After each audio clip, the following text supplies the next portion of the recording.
I think we are ready. All right, there's the man. Sir. Sit. Oh, there you go. Okay, okay. I see, Dale. I see how it is. Apparently I don't know. You're right. Good evening. Is everybody doing all right this evening? It was a beautiful Sunday. I tell you what. Oh, man. Just that weather outside was, I wish it could be like that all the time. Oh, man. So we're going to start this evening off with Blessed Be Your Name. Blessed be your name.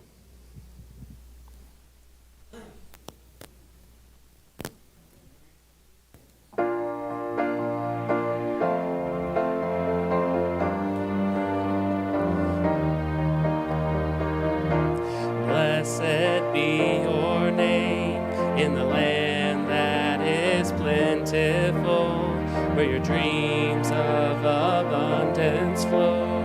Blessed be your name. Blessed be your name when I'm found in the desert place, though I walk through the wilderness. Blessed be your name. Every blessing you pour out, I'll turn back to praise. When the darkness closes in, Lord, still I will say, blessed be the name of the Lord. Blessed be your name. Blessed be the name of the Lord. Blessed be your glorious name.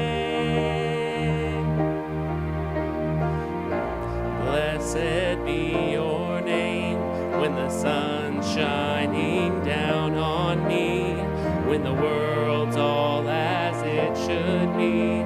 Blessed be your name. Blessed be your name on the road marked with suffering, though there's pain in the offering. Blessed be your name. Every blessing you pour out, I'll turn back to praise. When the darkness closes in, Lord, still I will say, blessed be the name of the Lord. Blessed be your name.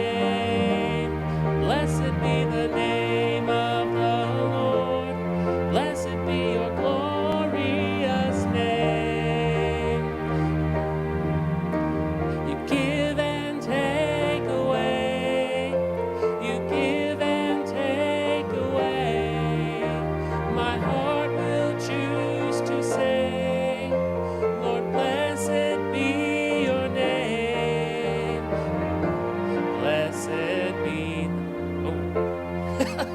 blessed be the name of the Lord. Blessed be your name. Blessed be the name of the Lord. Blessed be your glorious name. Blessed be the name of the Lord. Blessed be your name. Blessed be the name of the Lord. Blessed be your glorious name. Blessed be the name.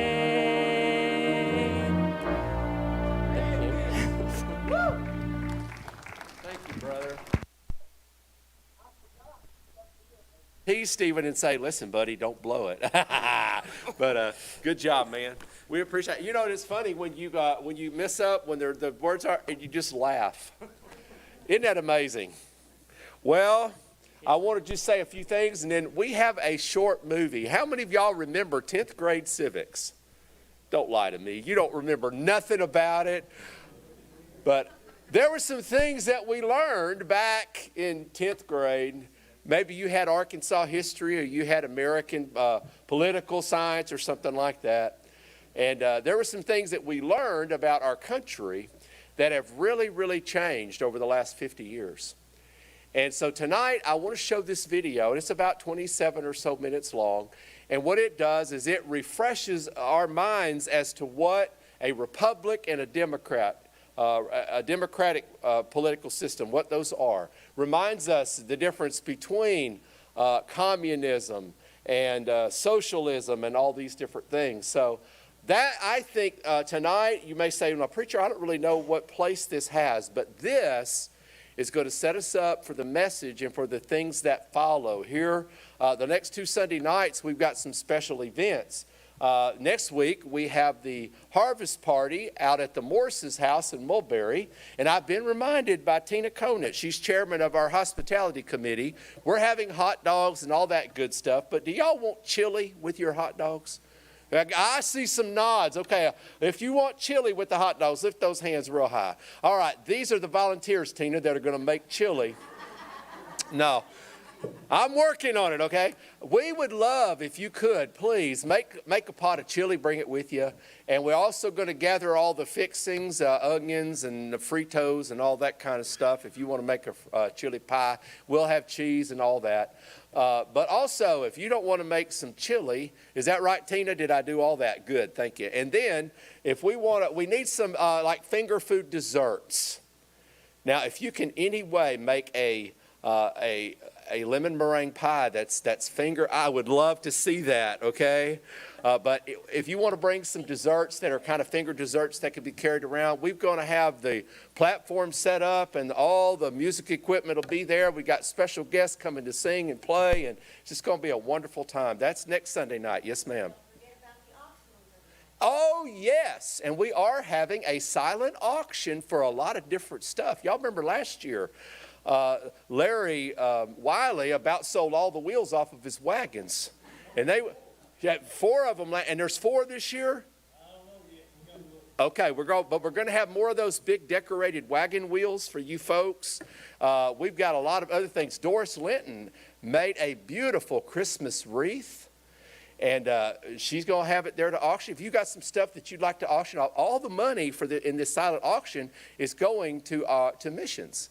So if you want to be a part of that, please do that. There'll be other things. If you've got some garden things or you've got some herbs or anything like that that you'd like to bring to sell, do that. That's great too, okay? Then the next Sunday night, the 31st, is it's All Saints Eve.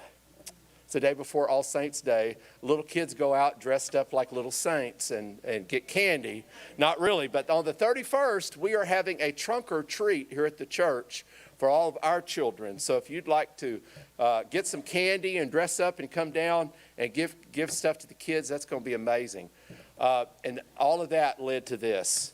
Tonight's video and the message is going to set us up because I'm going to be preaching a series of messages on the Christian's call to rebel against tyranny. And we're going to look at a passage in the New Testament that has been vastly and horribly contemplated and commentated upon and received. We have been told some lies about our responsibility to unlimited submission to government. Guys, if Christians were supposed to be unlimitedly surrendered to government, the United States would not be here. The Queen of England would still be our boss, okay? So think about all of that. Let's have a word of prayer, and then we're going to go in, and I think the guys, Nathan, are we ready? You are the man. Why don't you pray for us then? And then get us started.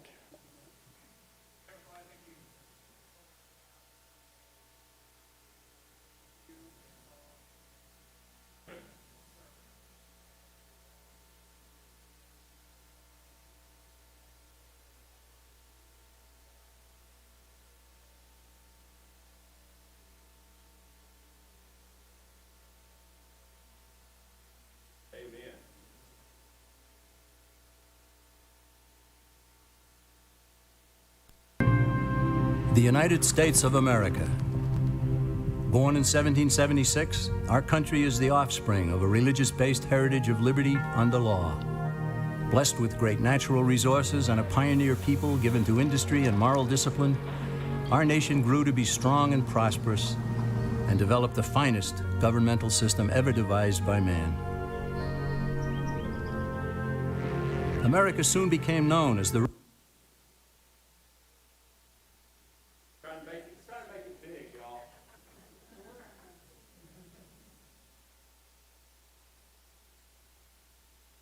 refuge of the world's tired, hungry, and poor, millions left everything in the old world to start over in a land that rewarded initiative and hard work and perseverance. The many millions who didn't come here found comfort and hope in knowing that indeed there was such a bastion of freedom and opportunity, a place where dreams could become reality. Today, our nation appears wealthier and more powerful than ever. New technologies have revolutionized our daily lives. Luxuries once enjoyed only by the rich are commonplace and very affordable. Home ownership is widespread, and our people have the expectation of continued economic growth and prosperity. Yet more and more people are coming to realize that they may prosper materially only for a time because their freedoms are diminishing. The sobering reality is that America has been led far from its praiseworthy beginnings. Our people and businesses groan under a heavy burden of economic, political, and social problems, which are the result of a widespread departure from the fundamental truths that made our nation great.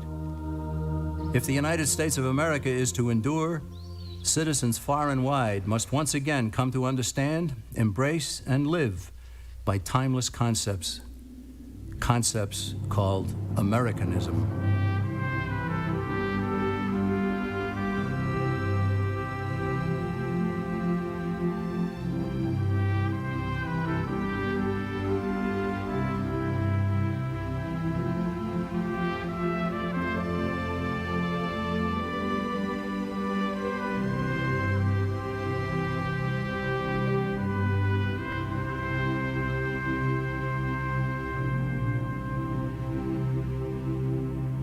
What made America great and set it apart from other lands?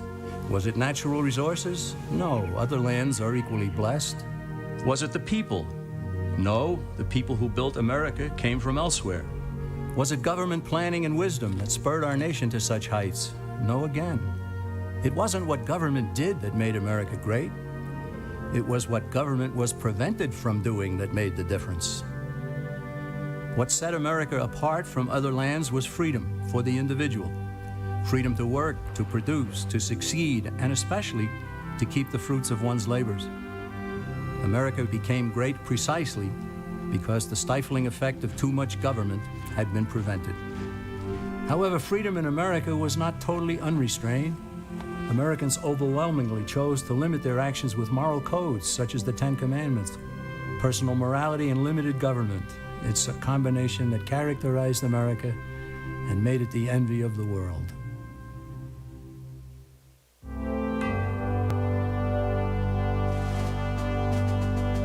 When our founding fathers decided they'd had enough of British oppression, they broke away and declared independence. They stated as self-evident truth in the Declaration of Independence that men are endowed by their Creator with certain unalienable rights. In other words, God gave man his rights, and that among them are life, liberty, and the pursuit of happiness. And in the very next sentence, the founders defined the proper role of government when they stated that to secure these rights, governments are instituted. This is the entire philosophical base of our nation.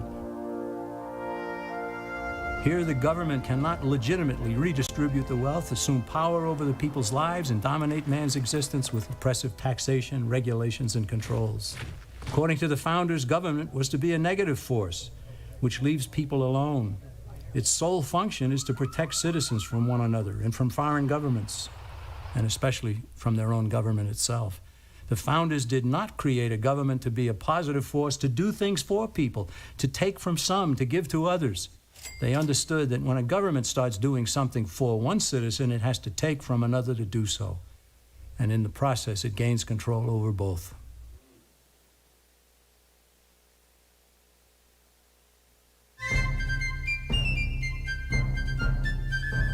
Britain's rulers didn't accept the Declaration of Independence, so our forefathers had to fight a war to make it stick. By 1783, the war for independence had been won, and British forces were sent back across the sea. But the governmental system at that time was weak. It had no power to settle disputes between the states, nor the power to tax for proper needs, such as national defense. So in 1787, delegates from 12 of the 13 states met in Philadelphia to revise the system. and they produced an entirely new governmental structure known as the Constitution of the United States. Keeping faith with the thunderous assertions in the Declaration, the Constitution was written to govern the government, not the people, and not the states, each of which was a jealous guardian of its own sovereignty. The founders created a central government with strictly limited powers. This left the states free to compete with one another to be the best state, the one with the least amount of taxation and controls, one where citizens would want to build a business and raise a family. That spirit of competition produced excellence, as honest competition always does. It's important to note that the Constitution wasn't forced on the people. It was sent back to the states for ratification, and several of the Founding Fathers wrote essays explaining it in an effort to persuade fellow Americans to adopt this new system of government. Some of the essays written by James Madison, Alexander Hamilton, and John Jay were collected into a volume known as the Federalist Papers. Those essays provide valuable insights into the intent of the founders in establishing our government. Eventually, all 13 states ratified the Constitution, and then each ratified the first 10 amendments known as the Bill of Rights, further tying the hands of the federal government. These amendments are indeed about rights, but it would have been better had the Bill of Rights been labeled the Bill of Limitations on Government. Why? Because it's vital to realize that the Bill of Rights never gave citizens any rights whatsoever. Its sole purpose was to safeguard God-given rights by limiting government power. The founders even insisted that Congress shall make no law about speech, religion, the press, assembly, the right to petition, the right to keep fairly at the federal government, not the individual and not the states. They are like most of the 10 Commandments, which are essentially thou shalt nots. The Bill of Rights says Congress shall not, all the way up to the marvelous 10th Amendment, which says in effect, if we forgot anything, you can't do that either.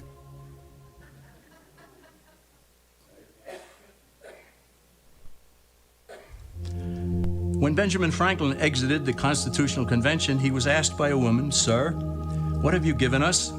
His immediate response was, "A republic, ma'am, if you can keep it."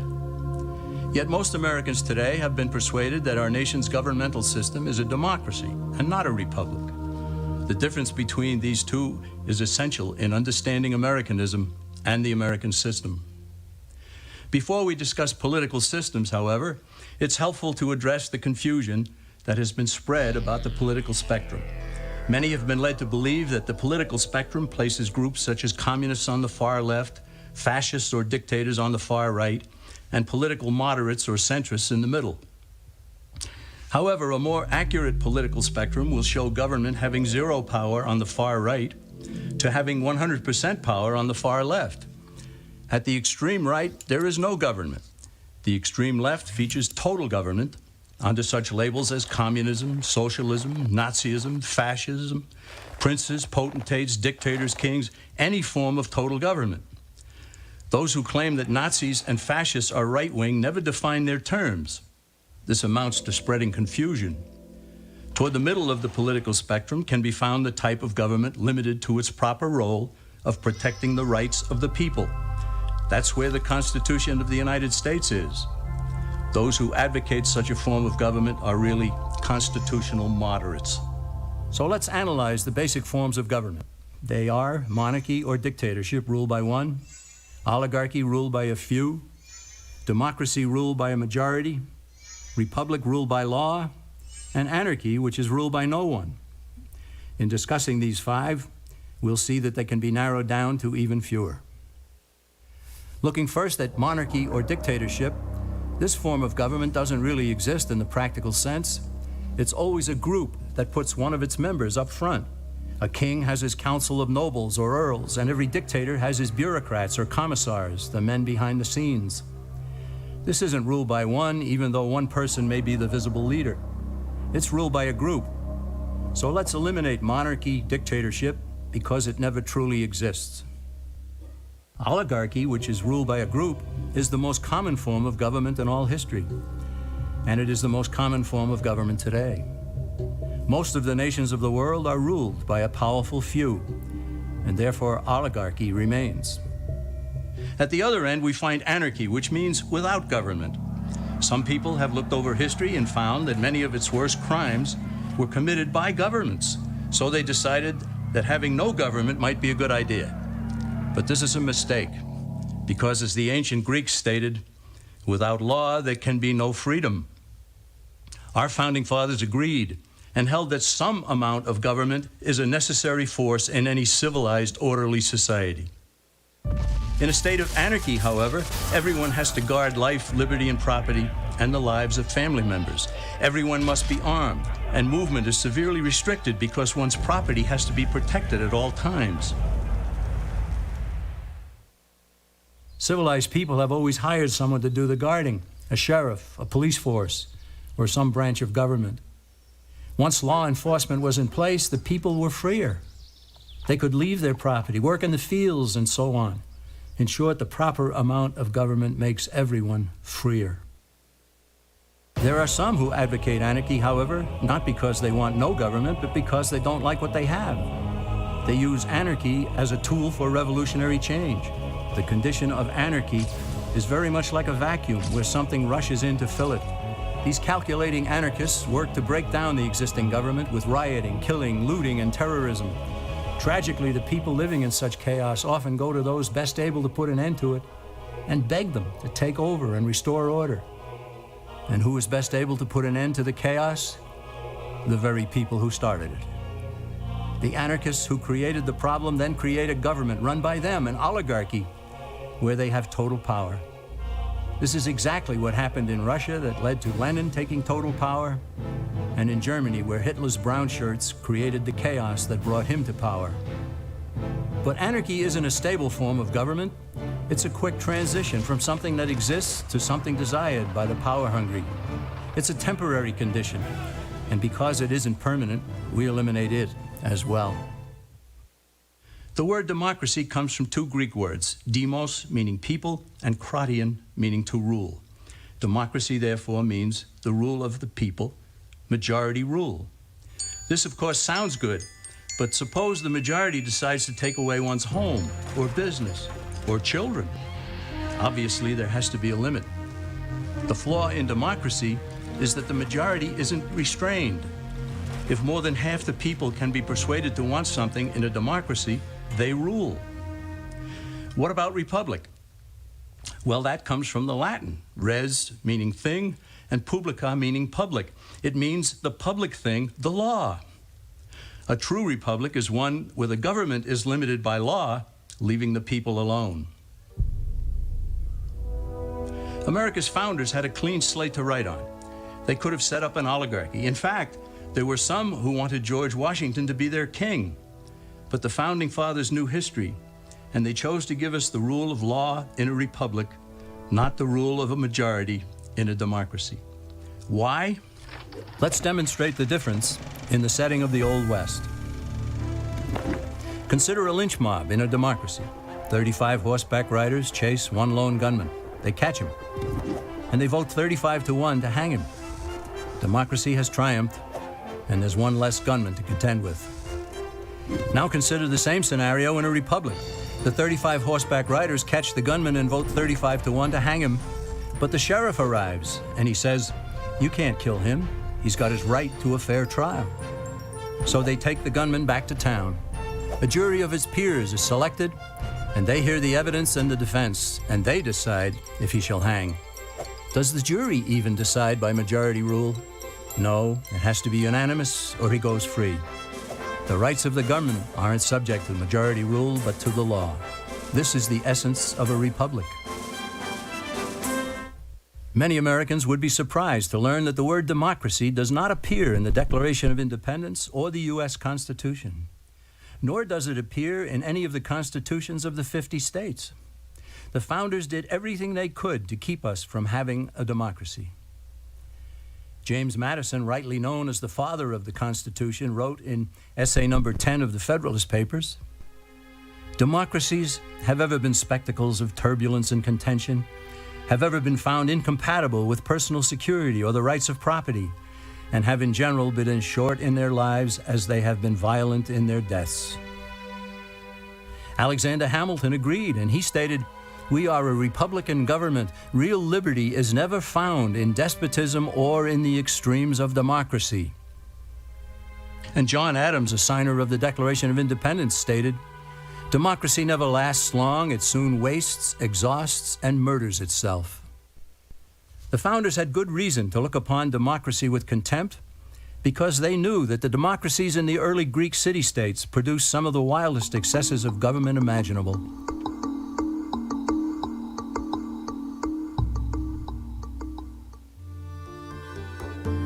During that period in Greece, there was a man named Solon who urged creation of a fixed body of law not subject to majority whims. But where the Greeks never adopted Solon's wise counsel, the Romans did. Based on what they knew of Solon's laws, they created the 12 tables of the Roman law and, in effect, built a republic that limited government power and left the people alone. Since government was limited, the people were free to produce, with the understanding that they could keep the fruits of their labor. In time, Rome became wealthy and the envy of the world. In the midst of plenty, however, the Roman people forgot what freedom entailed. They forgot that the essence of freedom is the proper limitation of government. When government power grows, people freedom recedes. Once the Romans dropped their guard, power-seeking politicians began to exceed the powers granted them in the Roman Constitution. Some learned that they could elect politicians who would use government power to take property from some and give it to others. Agriculture subsidies were introduced, followed by housing and welfare programs. Inevitably, taxes rose and controls over the private sector were imposed. Soon, a number of Rome's producers could no longer make ends meet, and they went on the dole. Productivity declined, shortages developed, and mobs began roaming the streets, demanding bread and circuses from the government. Many were induced to trade freedom for security. Eventually, the whole system came crashing down. They went from a republic to a democracy and ended up with an oligarchy under a progression of the Caesars.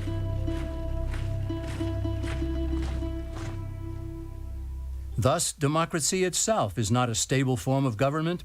Instead, it is the gradual transition from limited government to the unlimited rule of an oligarchy. Knowing this, we as Americans are ultimately left with only two choices. We can keep our republic, as Franklin put it, or we will inevitably end up with an oligarchy, a tyranny of the elite.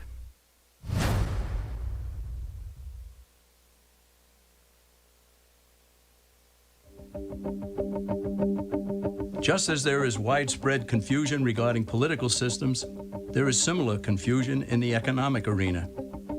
All during the 20th century, Americans were led to believe that there was a great struggle going on between capitalism and the communist world. Undoubtedly, a struggle existed, but the real adversaries were rarely identified properly. No discussion about economic systems will make sense without first defining terms. And one of the most basic terms in economics is capital, whose definition is the means of production. To illustrate what capital is, let's consider a very simple economy.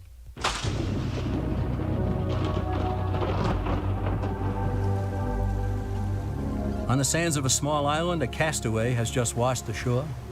He has no food and he's hungry. He searches the island, he finds no berries, coconuts, or anything edible.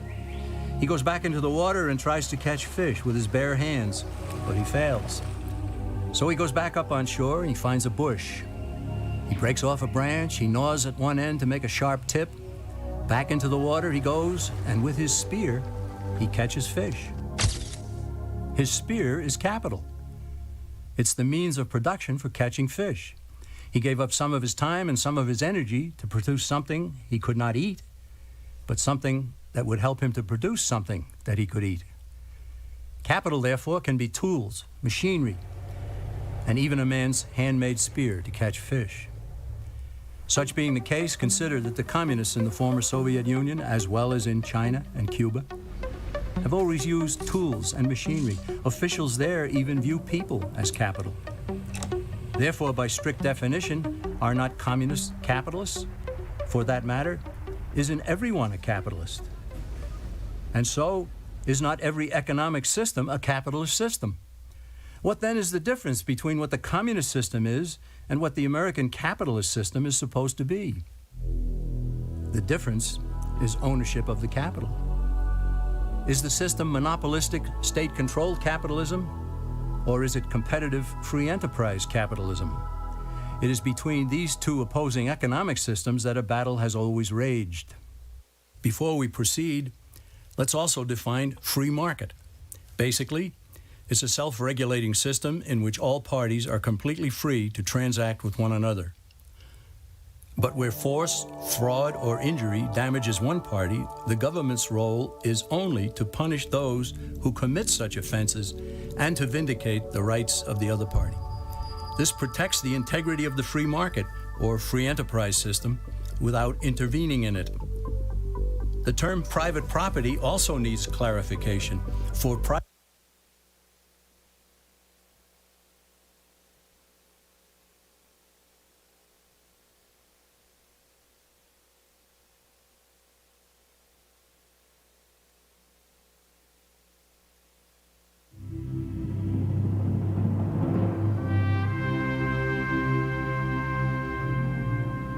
the United States of America.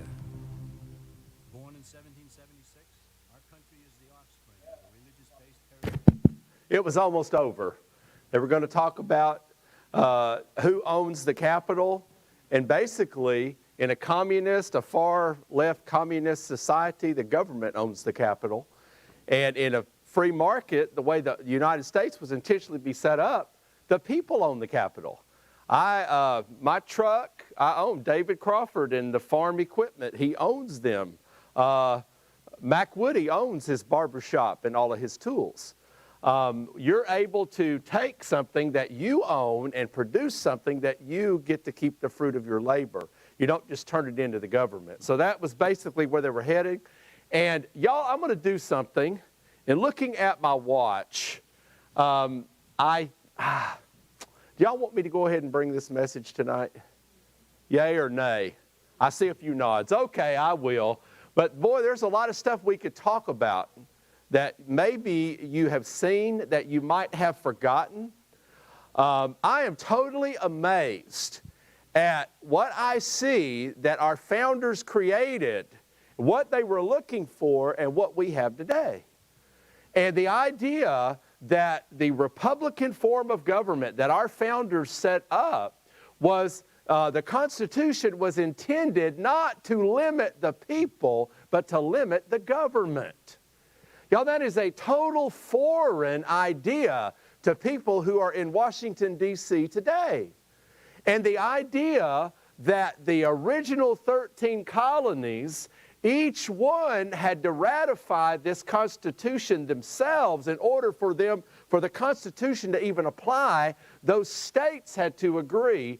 And the Constitution also limited the power of the federal government in the state. Y'all, we have gone so far now where the states are having problems with the mandates coming down from the federal government. And the federal government is no longer just taking care of disputes among the states or taking care of our responsibility as a United States with foreign governments in our foreign trade. And the United States is no longer just focusing on a military to protect us as a group of people. Now they have gotten involved in environmental protection. They've gotten involved in health care. They've gotten involved in epidemics and vaccines and mandates. They've gotten involved in areas where the federal government has absolutely no constitutional power.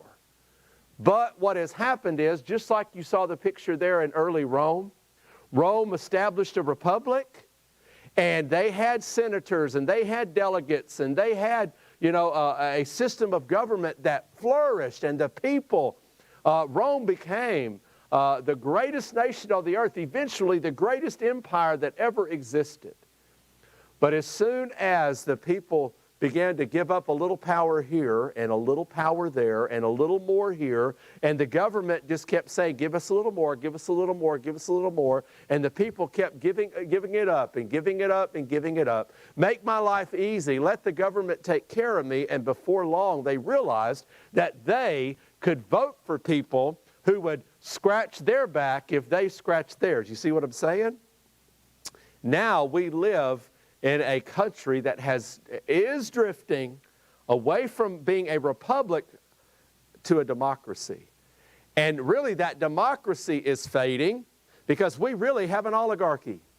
When you have people of power and money and influence like Bill Gates and George Soros and others, globalists around the world, they are the ones who want to have control. And our people, we have allowed this to happen. We have given up our power. In the last year and a half, we have swallowed the lies hook, line, and sinker. Businesses have folded and fallen. People have lost their life savings because the government said, close your doors, you're not essential. Well, guys, I believe in America, every citizen is essential. And every job is essential, no matter if the government likes it or not. And the government now has taken over control and power where they can come in and take part of your property if they need it. Because we have given them more and more and more.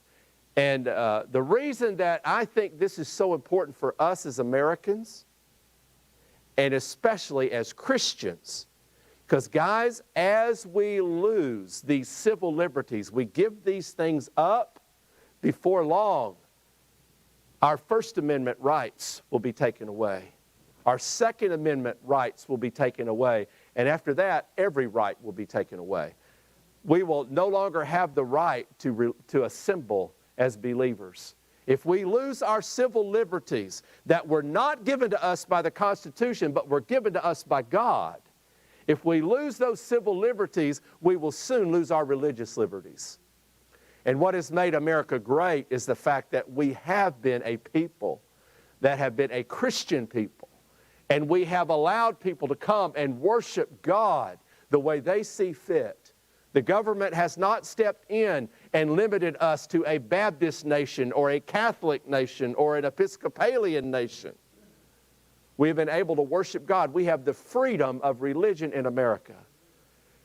And we're about to lose it. If we lose our civil liberties, the government just keeps taking more and more.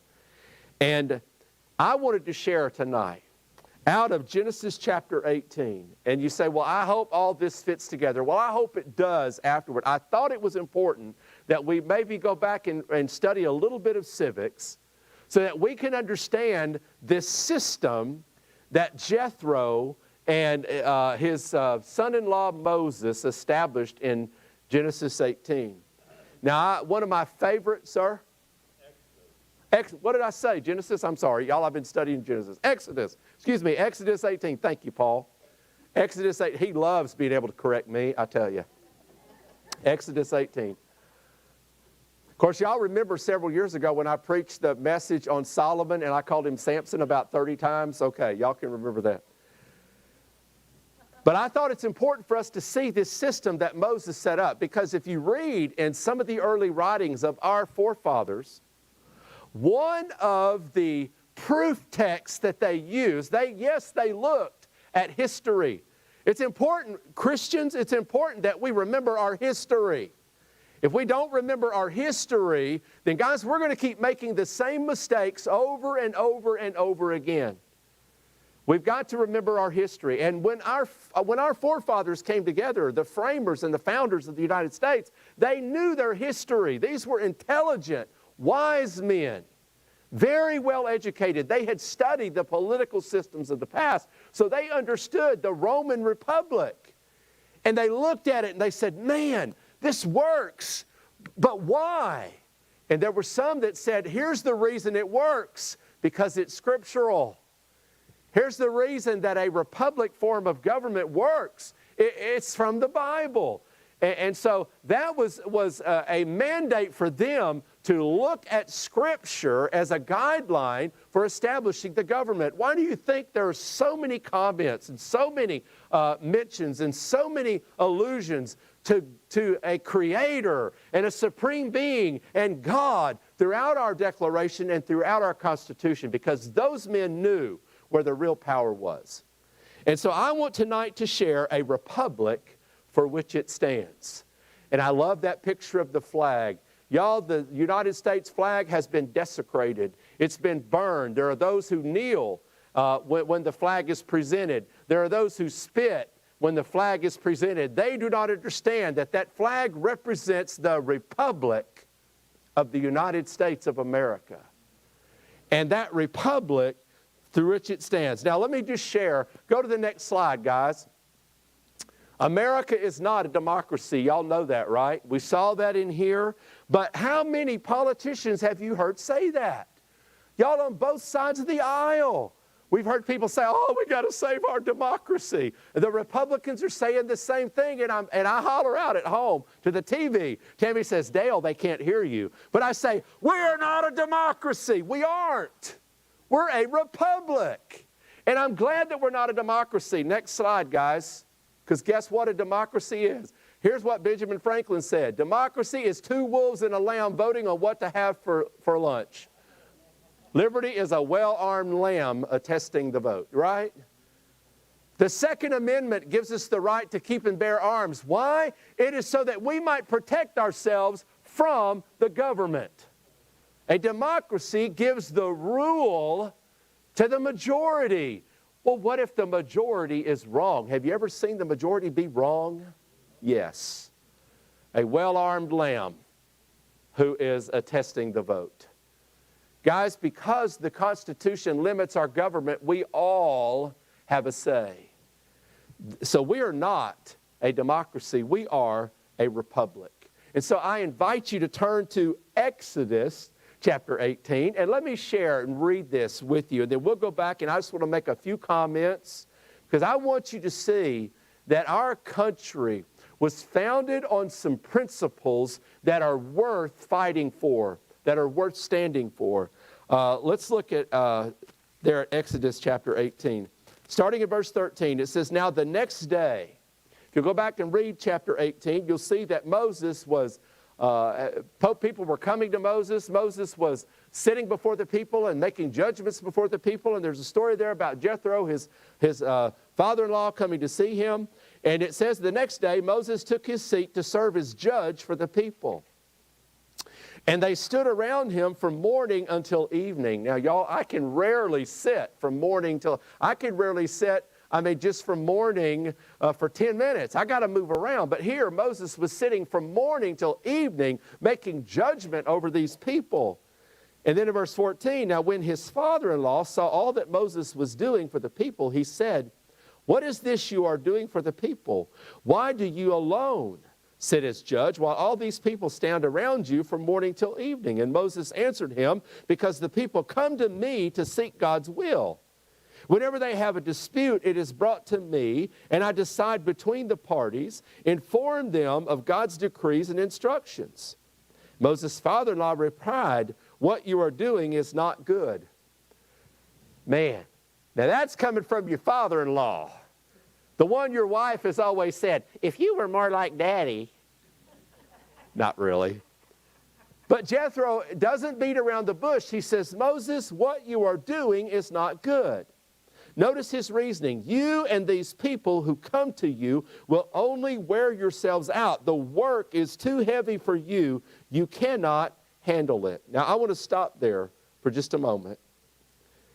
No, I'm going to go ahead. I'm going to read it all. Go to verse 19. Listen now to me, and I will give you some advice.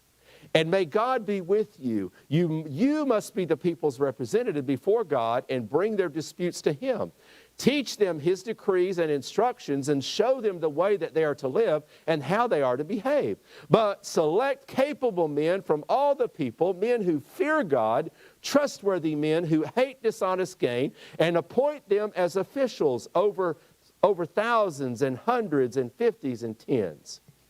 Have them serve as judges for the people at all times, but have them bring every difficult case to you. The simple cases they can decide themselves. That will make your load lighter because they will share it with you. And if you do this, and God so commands, you will be able to stand the strain, and all these people will go home satisfied. Verse 24, Moses listened to his father-in-law and did everything he said. He chose capable men from all Israel, made them leaders of the people, officials over thousands, hundreds, fifties, and tens. They served as judges for the people at all times. The difficult cases they brought to Moses, but the simple ones they decided themselves. Then Moses sent his father-in-law on his way, and Jethro returned to his own country. Now right there in seed form, we see through Scripture, we see the processes where this principle was applied. We see where there was a hierarchy of power in the priesthood and even in King David and those that served under him. The way that religion and the religious liberty and the civil liberty ran side by side throughout the history of the Jews. And we see all that. And we see the delegation of powers and the way that it all worked. But here it is in seed form. Now think about this. Moses is the leader of the people, and they've come into the promised land. They're getting ready. They're not to the promised land yet, but they've left Egypt and they're headed for the promised land. And Moses now has to have some semblance of organization over all these people because now they have moved out and they're on their own. They've got some freedom, and their freedom now is causing conflicts between one another. Somebody has to be the judge. Somebody has to be the law. And so Moses does it all himself. But notice Jethro's advice. First of all, there is a division of power. And I'm going to go a little fast so y'all can write these things down and think about these things. But there is a division of power. In verse 19 and 20, we notice that Moses had a specific calling. In 19 and 20, Jethro reminded him that he was the leader in their relation to God. Moses, being God's representative, he had a special calling to be that one who would take what God said, the laws that came from God, and set those laws in place. Remember, Moses was the one that went up Mount Sinai and came down with the Ten Commandments. He would be responsible for hearing from God and making those laws. It was not Moses who was telling the people what to do. It was Moses who was giving the law to the people. And only he could do that. He's the only one that could fulfill that responsibility. God had placed him in that position, and he was accountable to God. God gave Moses a prescribed work. Do you think, did God ever tell Moses to sit down and be the judge over every single case that happened in Israel? No. He had a specific task. Moses, walk with me and give my word to the people. So here's the second thing. Moses had a specific task. In verse 21, what was the task?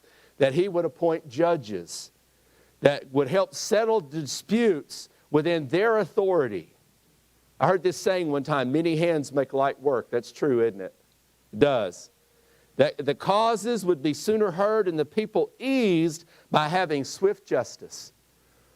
So that was his task. This is what Jethro had shared with him, said, this is what you need to do. Guys, we still have that task today. We still go to a voting booth and we cast a ballot. We cast our vote. And what we need to remember is what we are trying to do is to find capable people who will then, under the authority of the law, do a job. That it may not take 30 people or 40 people to do this job. It may only take one, but you get 30 or 40 there to do it, and you've got all these different opinions, right? You just need one and the law. And that one is given specific authority by the people. Y'all, we kind of practice that as a church, don't we? We have what we call committees. And we as a church, we form a committee. And we as a church vote on that committee. And we give that committee a certain amount of authority. We tell the missions committee, you decide what we do for missions. You check it out. That small group goes and they work on it and they come back before the church and they say, hey, we want to support Peru and we want to do the Lottie Moon Christmas offering and we want to do this and this. And the Crisis Pregnancy Center, and they come and say, we want to do that. And then we as a church, we say yay or nay. They're the ones that did all the work, and we gave them the authority. We give our Budget and Finance Committee authority. We give our Building and Grounds Committee authority. But guys, the Building and Grounds Committee cannot decide what the Budget and Finance Committee needs to do. And our Hospitality Committee can't tell the Missions Committee what to do. But y'all, we have a whole federal government now that's telling Arkansas what to do. And I'll be the other way around. But anyway, they had a specific task, Moses did, and then Moses also had a specific responsibility. If those lower authorities had difficulty deciding something, eventually it might come to Moses. And because Moses was the leader, if that particular problem ever came to Moses, then he had to make a decision. Aren't you thankful Moses was somebody walking with God? And Moses could make that decision, and that's where the buck stopped. He couldn't delegate it to somewhere else. He couldn't say, let somebody else make it. No, if it made it to Moses, he made the decision. So guys, that was the division of power. Moses was going to divide it. And how did he do that? By a delegation of power. He delegated. He gave that power away. And notice here, two reasons to share power. You know, our government doesn't want to share any power, do they? No, they just want all power. One reason why we're having difficulties today, right now, financially in America, is because our government doesn't want us to have any power. Our government wants to tax a business and then tax the employees. And then they want to tax the products. Then they want to tax this and tax that. Why do they want to do that? Because they want control. There's no longer a free market in America. Remember, there used to be a day and an age where a farmer went out and looked over his field and said, hey, I'm going to plant corn, and I'm going to plant soybean, and I'm going to do that because the prices are high, and that's what I'm going to grow, and that's what I'm going to sell, and that's what but the government stepped in and said, oh, no. Listen, we'll pay you not to grow corn because we want the corn prices to stay high. You know, we don't want you to flood the market with corn because we're going to lose money. The government's going to lose money. So you don't plant corn. Instead, you plant this or you plant that. Or listen, don't produce more than this amount of oil. Don't pump this, but just this much because we want to make sure that barrel of oil stays above $50 a barrel. They are now manipulating the market. They are now in charge of the free market. It's no longer free. You can't just go and work and labor and put forth your product and sell it. The government has to step in. Now they're even stepping in and telling private businesses, you got to make sure everybody wears a mask. You got to make sure everybody gets almost said sterilized, gets vaccinated. You got to make sure everybody does this and does that. The government is telling everybody what to do. Guys, that is not within the power or the authority of the government. But they will not share power because they can't control us. But here shows why it's important to share power. Number one man could not keep up with the pace of all the causes. Moses couldn't do it. It was too much. Can you imagine what it would be like if, even if the church was a pure democracy? Y'all, wouldn't you hate it if every day we were calling a church meeting so we could vote on whether we buy a new thermostat for the air conditioner? I would hate that. I would hate voting on every single little small thing. But in a true democracy, that's what would have to happen. We'd have to have a church vote on everything. But instead, we do delegate powers to committees so that they can make those decisions. Because we as one body can't do it. We can't keep up with it. And one person can't do it. It would cause great delay in justice. That one person would gather the people together. They would come in and they would sit all day waiting for their name to come up. And if it didn't come up today, they'd have to come back tomorrow. If it didn't come up tomorrow, they'd have to come back the next day. And imagine slow justice, how depressing and discouraging that is to people. It's still happening in America today, y'all. When someone is sentenced to death and they spend 40 years on death row, where is the justice? Justice ought to be sure and it ought to be swift. And Moses couldn't do it all. That's one reason to share power. Number two is that there were gifted men who were just sitting around idle. There were men throughout this great nation of Israel who had the ability to make wise decisions and to lead in deciding these cases. There were men who were gifted by God to do that. And they're just sitting around. So it's important to share that power. What were the qualifications for service? Verse 21 tells us this. I'm going to read verse 21 again. Select capable men from all the people, men who fear God, trustworthy men who hate dishonest gain. There are 4 characteristics there. My friends, character counts. Mike Huckabee wrote a book a few years ago called Character Counts, and it does. Number 1, they should be capable men. In other words, men of good sense that possess the ability to do the office that they're being appointed to. Strong men who are not fearful, with clear heads and strong hearts. The incapable folks will definitely not be respected. There will be no confidence in what they decide, and his decisions will not carry any weight, and most likely a person who's not able to do the job but is appointed, he will cause more destruction to the community than help. And y'all, I'm sorry, but right now we have a person who's president of the United States that does not have the capacity to do the job. And I say that with my heart breaking, because I never want a leader of America to fail. I don't, because we all suffer. But you can see in broad daylight what it is when you have somebody who doesn't have the ability to do the job and they're given the job. That's why it's important, y'all, as a church, that we remember that. That we don't appoint someone to a position or to a place of leadership in the church who's not sold out to Jesus and who doesn't have the ability to do it. Y'all, of course, I'm your pastor and I would never be asked to serve on it. But if I was just a layman in the church, do not ever put me on the Budget and Finance Committee. I'm serious. I'll bankrupt you. Those numbers, those balances, those credits and debits and assets and all that, I have no idea what that is. Don't even ask me. Let me serve on some other committee, okay? Because I don't have the ability to do it. And that's okay, because there's some of you who do.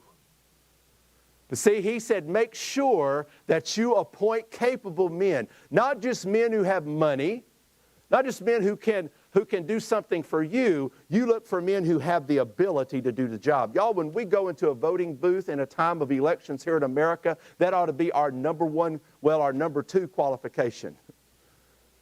That they be able to do the job. The number 1 qualification is the next one, God-fearing men. I believe it's our responsibility to select those who believe in a higher power, those who believe in that there's a God to whom they're accountable, and to a God who's watching them. Because I'll tell you this, if we are prudent and we take care to select for office those people who are public believers and active Christians, the only security that we have for righteous judgments in America is if the people who make those judgments are righteous. That's why I've seen our Supreme Court be filled with people who don't believe in the Constitution. And our Supreme Court being filled with people that do not believe in limited government, and they do not believe in the directions that were given to our government. They believe they can legislate from the bench. That is not their job. Did you know originally when the 3 parts of government were founded by our founders. They were not called three equal branches of government. That's a modern thing. In the very beginning, the executive branch and the legislative branch were equals. You had the president and you had the Congress, and they were the ones that worked together in applying the Constitution and the Bill of Rights. There they were. The first Supreme Court, the judicial part of it, they were housed in the basement of the Congressional building. The only time they were ever called upon is when they had to settle a dispute between the Congress and the president. That was it.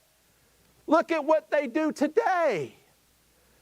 I mean, we can have a problem here in Arkansas and it eventually go to the Supreme Court. They have no say-so in Arkansas. They have way past their power because they become unrighteous. See, only a righteous man can we have certainty that they'll try to make a righteous judgment. It's important when we vote that we vote for men and women who are believers.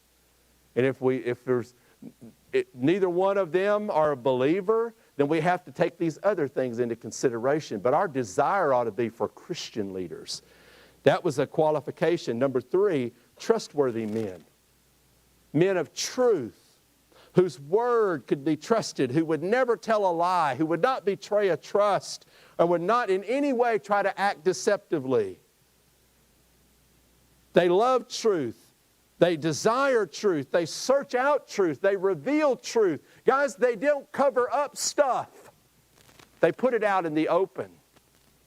While we have things happening in our Washington, D.C., where folks are doing things at 3 and 4 o'clock in the morning.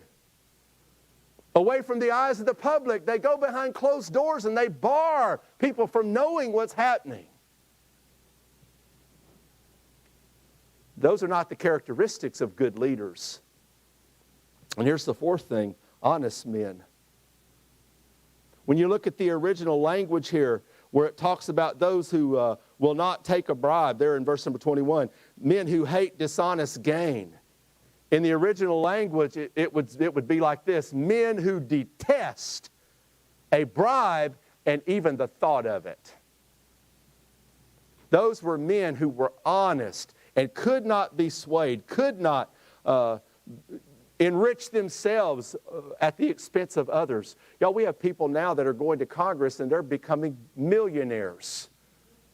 They're going there and they're making a complete career out of what is called public service. And they're making deals behind doors to enrich themselves and to promote themselves. Y'all, I'm about ready for us just to get in the van and go up there and make some changes, aren't you? Woo! I'm ready. Okay, that is the qualifications for service, and I'm almost done. Y'all are worried because I still got another point to go. But how to share the power. Notice twice in here it talks about, Jethro said, share the power, but share it according to the ability and the need. Put some over thousands, put some over hundreds, and some over 50s, and some over 10s. We see here a picture of a progressive type, a structured type of government from the grassroots, from the very bottom all the way to the very top.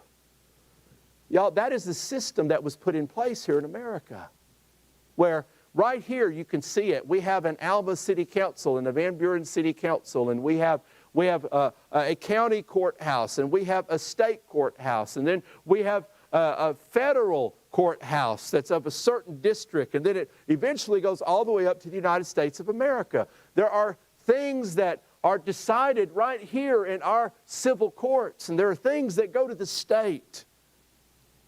That is the system that was put in place. And there are some things that are very simple and they can be decided very quickly.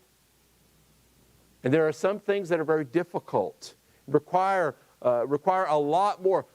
It goes from the 10s up to the 50s and then to the hundreds and then to the thousands and eventually all the way to what should be the legislature or the executive branch. So the way to share this is this progressive structure. Now listen, where every level is held in check by the law. And remember that. Every level, from grassroots to the top, every level is held in check by the law. They don't just make decisions according to their whims. It's by the law. And where that law and the application of it is reviewable by higher authorities. What are the reasons for all of these authorities? To make sure that at every level the law is applied the way it was intended. That protects all of us. Now we live in a system where if you've got money, you can, the law can be applied to you differently than to me. That if you've got enough pull here and a pull there, the law can be applied to you differently than it does me. Y'all, that is what's happening in America today. That's what's happening with this critical race theory that's being preached and taught in our schools and is being argued about in businesses and in America, where you have people who are given more because of their color of their skin and people who are given less because of the color of theirs. People who are given more power and more liberty if they're maybe if they're female, or maybe if they're male, maybe if they're straight, or maybe if they're transgender, maybe if they're this or that. Now we've gotten to such a strength where the law is no longer considered, it's the person who's being considered. And the law is just pushed aside. The law is the people are no longer being held in check by an objective law that it applies to everybody. That was the idea, though, in Moses' day. Now here's the last thing, the direction of power. And I thought this was really important to close on. You'll notice verse 19 and 20, Jethro reminded Moses that it all starts with God. The laws were given by God. As a matter of fact, in our Declaration of Independence, it says, "We hold these truths to be self-evident, that all men were created equal and that they are endowed by their Creator with certain and unalienable rights, that among these are life, liberty, and the pursuit of happiness." You've heard that. Some of y'all have memorized the preamble to the Constitution.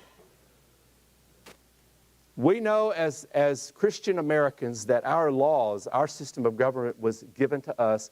Our rights were given to us by God, not the government. Those founding fathers didn't give us our rights. The Constitution doesn't give us our rights. God does.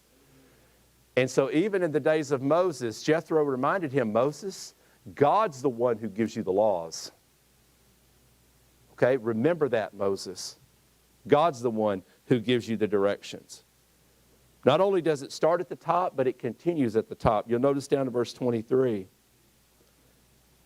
Old Jethro said, "Now, if you do this, and God so commands," Jethro reminded him, "Hey, this is just, I'm giving you this suggestion. It's very logical. It came to me. It looks like this would work, but you better make sure that God's in it. You better make sure that not only this is coming from God, but that you continue to walk with God.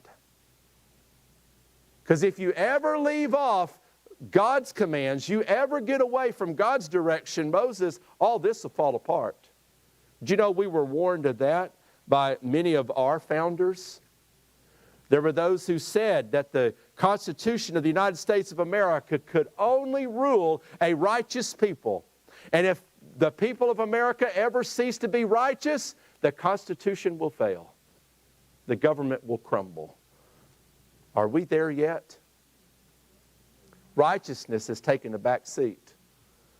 Wickedness has been brought to the forefront.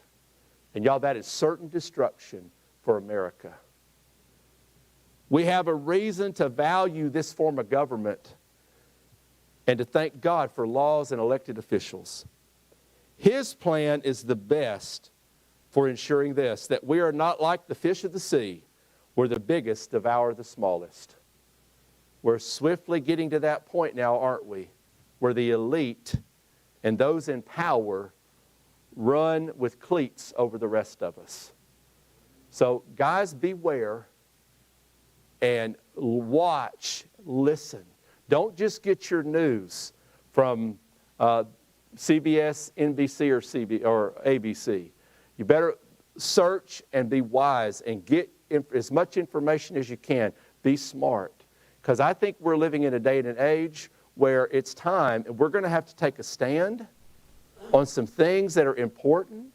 And it's going to be a stand in some civil matters, because if those things keep falling, our religious liberties will follow. And guys, I want the church to be strong because I want to keep winning people to Jesus. All right? Now, I know this message is not anything that's really going to bring a bunch of y'all to the altar. Some of y'all might be packing your weapons and going to Washington, D.C., but I don't know about that. But I do want to give you an opportunity to respond. Maybe there's something that you might feel like you need to pray for our president. We might need to pray for our Congress. Pray for our governor, who's a panty-waist wimp.